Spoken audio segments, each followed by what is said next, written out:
ठाणे महानगरपालिकेच्या योजनेतून शहराला पाणीपुरवठा करणाऱ्या जलवाहिनीच्या दुरुस्तीचं काम बुधवारी रात्री पूर्ण झाल्यानंतर गुरुवार सकाळपासून शहराचा पाणीपुरवठा पूर्ववत करण्यात आला आहे. परंतु या जलवाहिनीच्या दुरुस्ती कामासाठी शहरात गेले 15 दिवस 50% पाणी कपात लागू करण्यात आल्याने शहरातील पाणीपुरवठ्याचं वेळापत्रक कोलमडलं असून वेळापत्रक पुन्हा रुळावर येण्यासाठी आणखी 2 दिवस लागण्याची शक्यता आहे. ठाणे महापालिका क्षेत्राला पाणीपुरवठा करणाऱ्या महापालिकेच्या स्वतःच्या योजनेतील जलवाहिनी 6 डिसेंबर रोजी कल्याण फाटा येथे महानगर गॅस कंपनीच्या कामादरम्यान फुटली होती.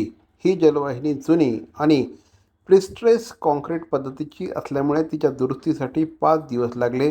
या काळात 30% पाणी कपात लागू करण्यात आली होती.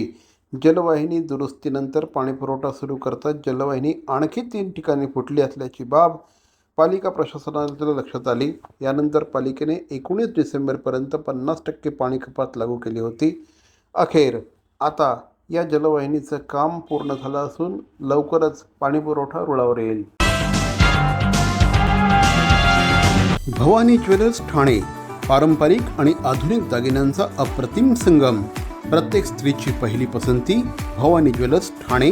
नक्की भेट द्या.